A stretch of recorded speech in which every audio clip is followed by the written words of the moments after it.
Jim Lynagh was 31 years old on the evening he was shot in the doorway of the Loughgall RUC station.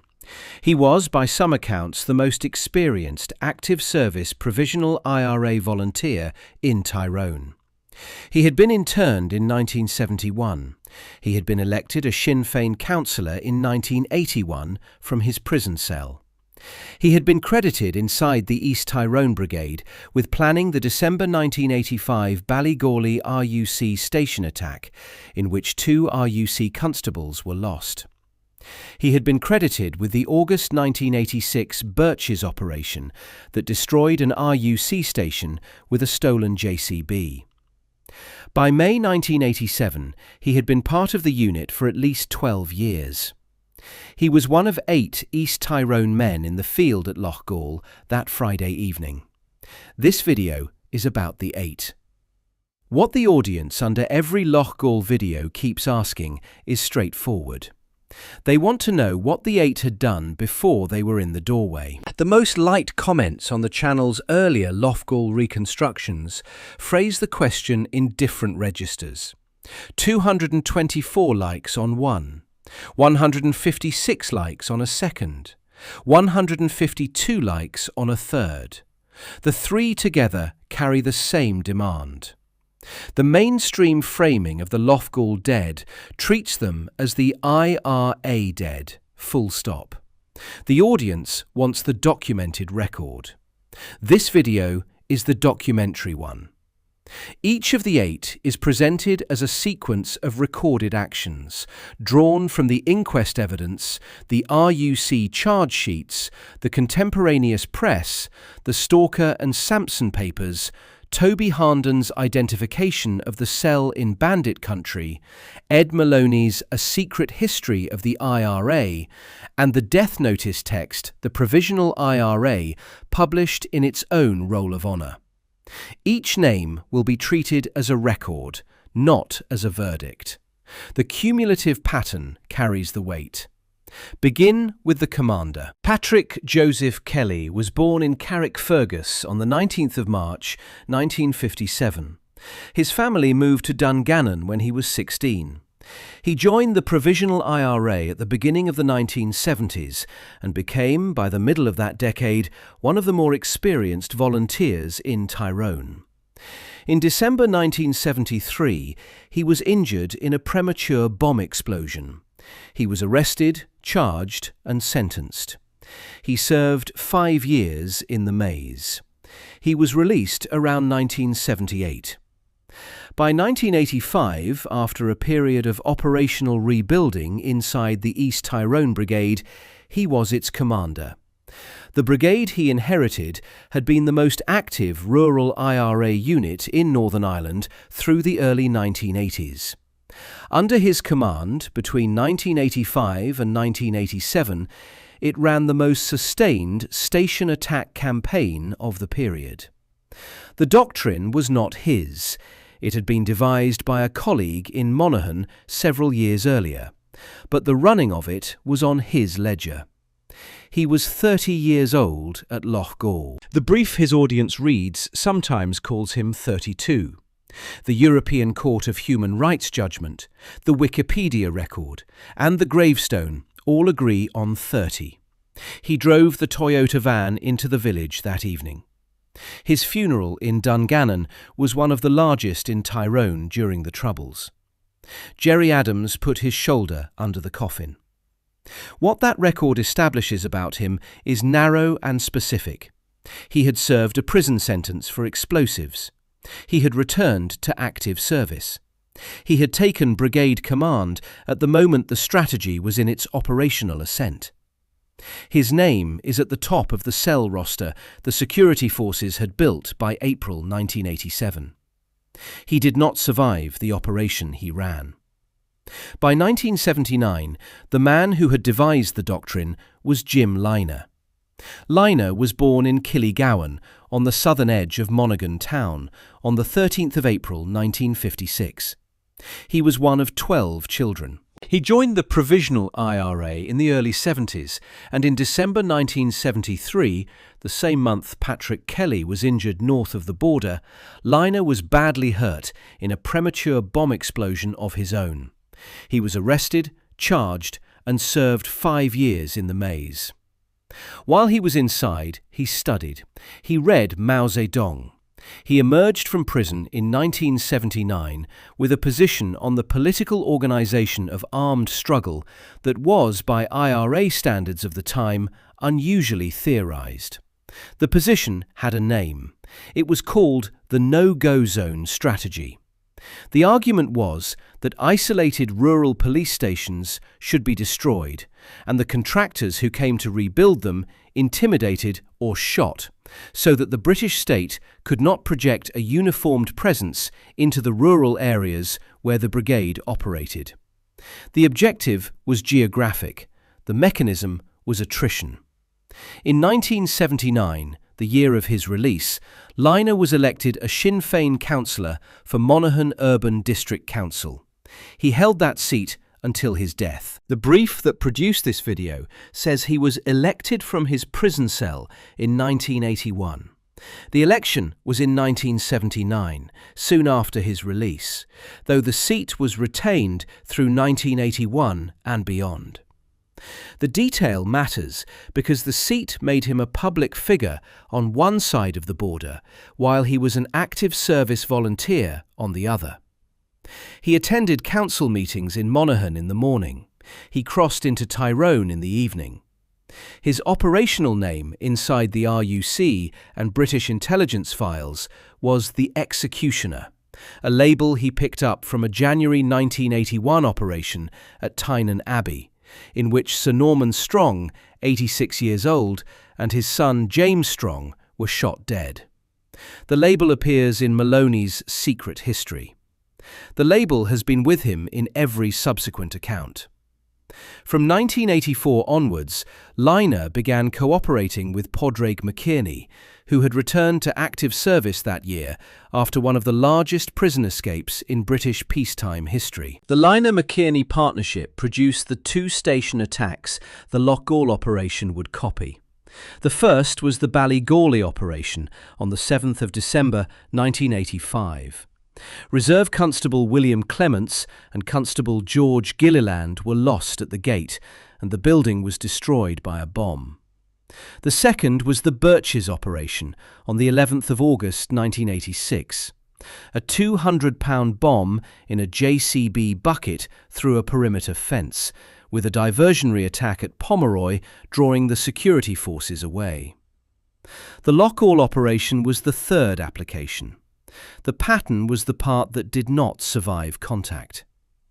What the record establishes about Lynagh is the doctrine, the elected office, the partnership with McKearney, and the prior planning attribution on two destroyed stations. The internal IRA dispute about whether his strategy was sustainable, Kevin McKenna, the senior brigade member at Northern Command, called it too impractical, too ambitious, and not sustainable, is on record in Moloney's account. The strategy was scaled back. It was not adopted. Lynagh ran the version that was approved. He died running it. Padraig Oliver McKearney was the third man on the roster. He was born in Moy, County Tyrone, on the 18th of December 1954. The family was a long-established Republican one. He was first arrested in 1972 on a charge of bombing the Moy post office. He was sentenced. He served. In August 1980, he was arrested again, this time with Gerard O'Callaghan, the other Loughgall name, from his cell, holding a loaded Sten gun.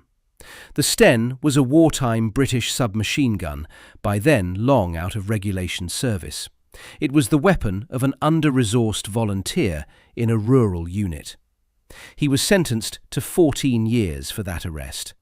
He served 3. On the 25th of September 1983, he was one of 38 Provisional IRA prisoners who escaped from H Block 7 of HMP Maze, in what was, and remains, the largest prison escape in British peacetime history.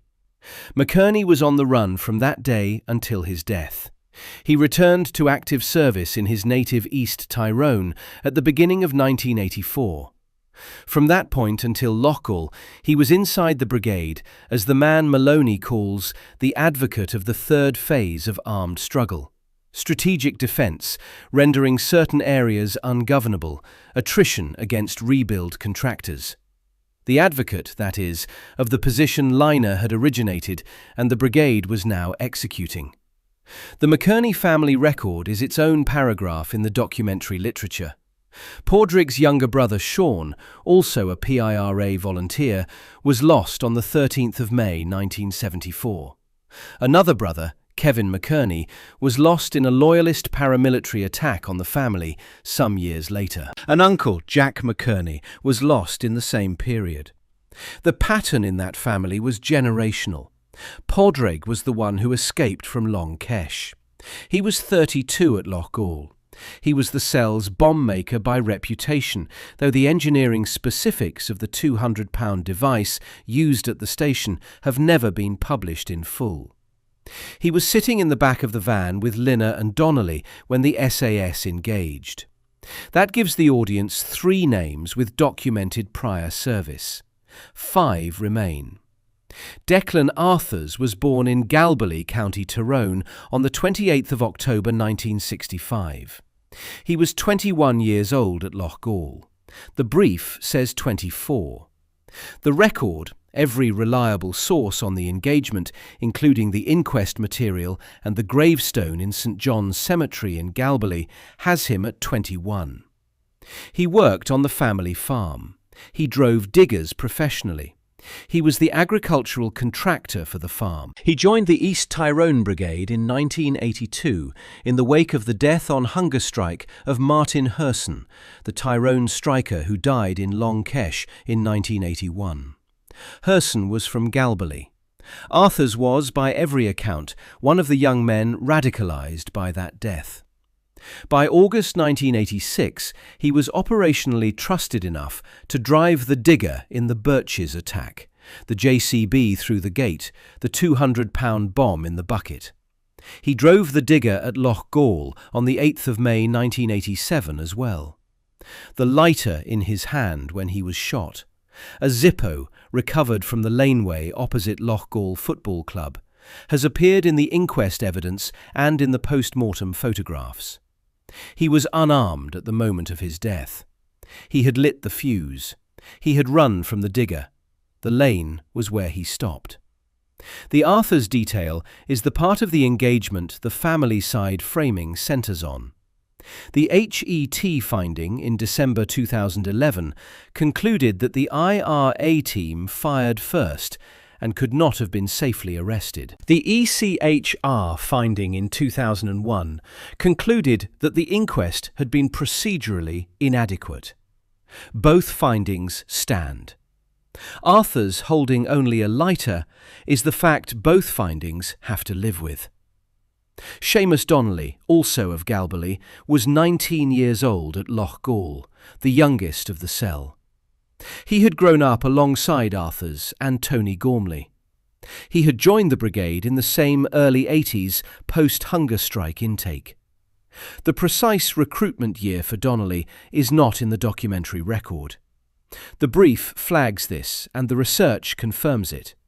The available sources group him with the cohort and not with a specific date.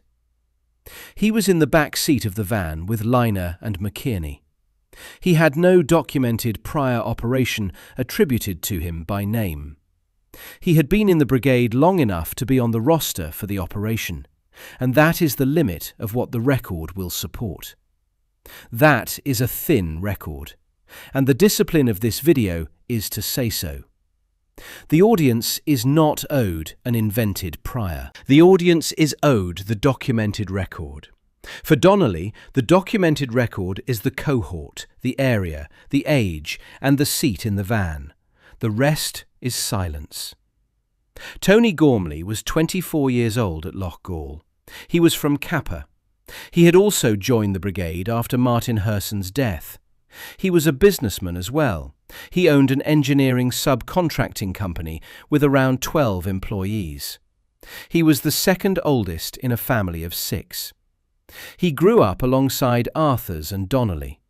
According to the BBC journalist Peter Taylor, Gormley got out of the van with Gerard O'Callaghan and joined Arthurs on the digger, literally riding shotgun, with weapons in one hand and a lighter in the other. That description has held up in the subsequent literature. He was on the digger when it went through the fence. He did not get back to the van. That is the 4th name with documented action attributed. A man with a known cohort, a known recruitment circumstance, a known role in the operation, and a known position at the moment of the engagement. Eugene Kelly was 25 at Loughgall. He was from Galbally. He had been an active service volunteer of the brigade, described in the Republican literature as an experienced operating area gunner. Beyond his cohort and area, and the engagement itself, the documented record on Eugene Kelly is thin. There is no specific prior named operation attributed to him in the sourced material. He was in the van at Loughgall. He was on the brigade roster. That is what the record supports. This is the second name where the discipline of the video is to flag the silence rather than fill it.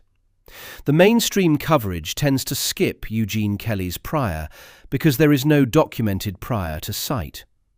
The Republican coverage treats him as an experienced volunteer. The two framings can be reconciled if you accept that an active brigade member in a unit running at this tempo will have been operationally involved in actions whose individual attribution is not in the public record.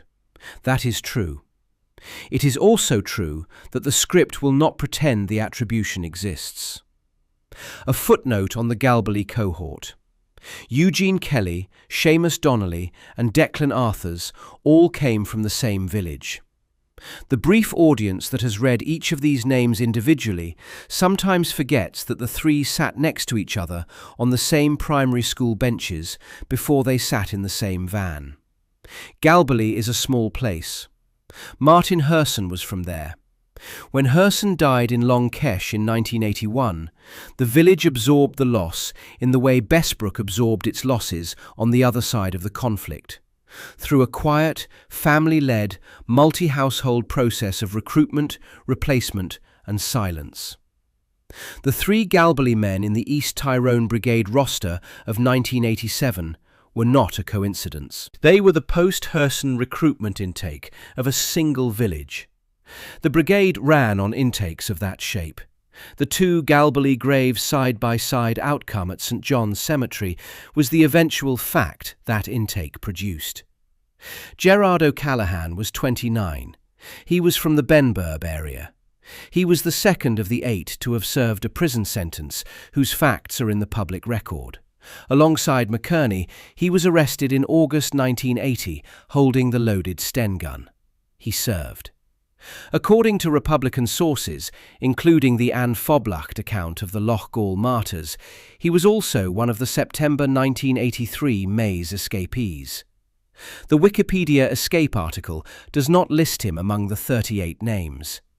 The record is contested on this point. Republican accounts assert the standard reference does not corroborate.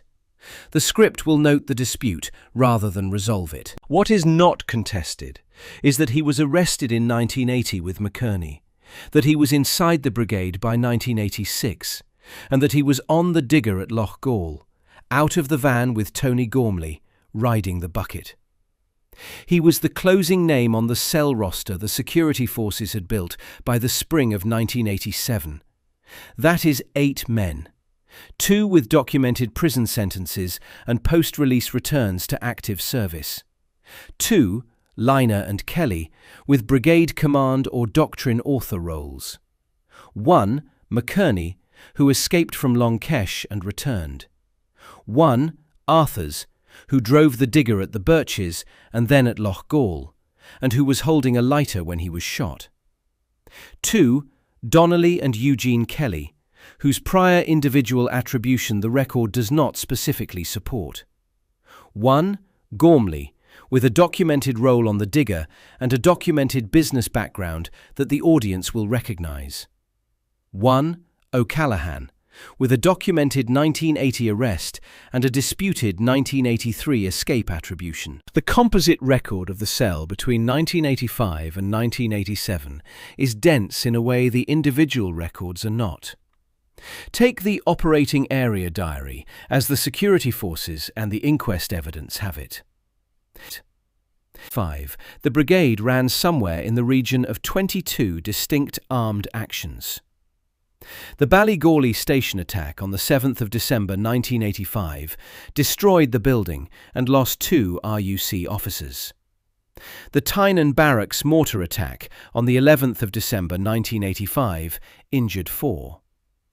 Through 1986, the brigade attacked stations, mortared barracks, and operated almost without interruption. The Birches operation on the 11th of August 1986 destroyed an unmanned base with a 200-pound bomb in a JCB digger driven through the gate. 3 civilians were injured. A diversionary attack at Pomeroy drew the security forces away from the target. By the early months of 1987, the brigade was preparing the 3rd application of the same method against the same kind of station. That 3rd application was Loughgall. What the security forces recovered at the scene was the operational fingerprint of the cell, 8 firearms, 3 Heckler & Koch G3 rifles, 1 FNFAL rifle, 2 FNFNC rifles, a Franke Spas 12 shotgun, and a Ruger Security 6 revolver. The Ruger was the revolver Reserve Constable William Clements had been carrying at Ballygawley in December 1985. It had been taken from him at the gate. By May 1987, it was in the hands of one of the 8 men at Loughgall. 678 spent cartridge cases were recovered from the scene of the engagement. 78 of them came from IRA weapons. The remaining 600 came from SAS weapons. The ballistic chain matters more than any single attribution. On the 20th of May 1987, 12 days after the engagement, Tom King, the Northern Ireland Secretary, wrote to the Irish Taoiseach, Brian Lynagh. The letter was released by the National Archives of Ireland in 2017. King's exact phrasing has been reproduced in the press repeatedly since. The weapons recovered from the dead were responsible for every single murder and attempted murder in Fermanagh and Tyrone this year, and indeed further afield as well. The ballistic match ran to between 40 and 50 killings. The victims included RUC officers, members of the Ulster Defence Regiment, and 3 civilian contractors. The contractors were the men who had been rebuilding the destroyed stations. They had been part of the no-go zone strategy from the beginning. That is the composite record. The 8 men in the field at Loughgall were not random Tyrone Republicans. The weapons they were carrying had been used in something on the order of 40 to 50 deaths. The method they were applying had already destroyed 2 stations and was attempting a 3rd. The doctrine they were operating under was on record. The brigade they were part of, by Moloney's count, lost 53 members across the entire Troubles, the highest of any rural brigade area. They were the operational core of that brigade at the moment the 3rd attack went in. The same composite picture reads differently from inside the security forces. The South Region Intelligence Cell at Marne Road had been building a profile of the East Tyrone Brigade since the Ballygawley operation in December 1985. The signature that ran through the 2 prior station attacks was, by the spring of 1987, a documented operational pattern.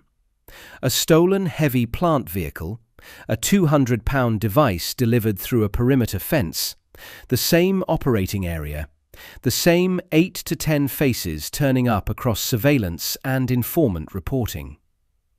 The HET report in 2011 would describe the cell as the most experienced rural provisional IRA unit still in the field at the time. The 2017 State Papers would describe it through Tom King's ledger of ballistic matches. The 1999 Harnden treatment in Bandit Country would describe it through the network of cars, drivers, lookouts, weapons keepers and intelligence officers who supported the 8 active service volunteers on a normal day's operations. 3 independent vocabularies, 3 independent sets of records, converging on the same 8 names. Why the audience under every Loughgall video keeps asking the question is, in one reading, obvious. The mainstream coverage treats the 8 as the IRA dead. The Republican coverage treats them as the Loughgall martyrs. The audience has been given 2 framings, both of them moral, neither of them documentary. The audience comments, visible under the channel's own previous Loughgall videos, articulate the gap. The 224 likes, one frames it as the families of known volunteers grieving without the public record alongside the grief. The 156 likes one frames it as the procedural critique, the same tactic with the same men in 2 previous attacks. The 152 likes one frames it as the moral one, going to a police station with the intention of destroying it. None of those 3 comments is asking for a verdict. They are asking for the record. The record is not impossible to assemble. It is in the inquest documents, the original 1995 hearing produced, and in the reopened inquest the coroner agreed in 2016 to take through. It is in the RUC charge sheets from 1972 through 1986 that the press archive has reproduced in fragments. It is in Toby Harnden's Bandit Country, in Ed Moloney's A Secret History of the IRA, and in Patrick Bishop and Eamon Malley's The Provisional IRA, published the same year as the engagement. It is in the Provisional IRA's own death notice phrasings and the roll of honour the movement publishes. It is in the contemporaneous reporting of UPI, RTE, the Belfast Telegraph and the Irish News from May 1987. It is in the 2017 release of the State Papers that gave us King's letter to Lynagh. The reason this record is not the dominant framing under the videos is that the dominant framing is moral, not documentary. The audience asking for the documentary one is asking for an exercise the mainstream coverage has not chosen to do. The cell itself was aware of its own record. The Provisional IRA's death notice text for the 8, published in the days after the engagement, treats them as volunteers, names, ranks within the brigade, dates of service. The Republican movement does not, in those notices, repeat the no-go zone argument or the doctrinal framing. The doctrinal framing comes from inside Moloney's and Bishop's accounts. Adams, at the graveside in Dungannon, gave the political framing. The line about the British state failing to understand the Lynaghs, the McKearneys and the McIlwains is the one piece of contemporaneous rhetoric that has held up in the secondary literature. That oration is the closest thing to a public articulation from the movement of who the 8 were. The death notice phrasings are narrower. They list a name, an age, a brigade and a date. They do not list a record. So the gap the audience identifies is a real one. The Provisional IRA's own publications, the mainstream press coverage and the Republican commemorative literature all stop short of the documentary record. The inquest material, the Stalker and Sampson papers, Harnden, Moloney and Bishop and Malley do not stop short. They go to the prior actions, the prior arrests, the prior sentences, the prior operations and the cell composition the brigade had through 1985 to 1987. That record has been available since 1999 when Harnden's book was published. The audience has not been given that record under most of the Loughgall videos available on YouTube. The audience is asking, in 3 different vocabularies, for the version that does not stop short. On the evening of the 8th of May 1987, 8 men of the East Tyrone Brigade of the Provisional IRA were shot in the doorway of an RUC station they intended to destroy. Their names were Kelly, Lynagh, McKearney, Arthurs, Donnelly, Gormley, Kelly and O'Callaghan. This video has tried to describe what each of them had done in the years before they were in that doorway. The audience under every Loughgall video keeps asking for that record. The record is in the inquest papers, in the RUC charge sheets, in the press cuttings, and in 2 reliable academic histories of the Provisional IRA. It has been here all along. The video is for the audience that asked.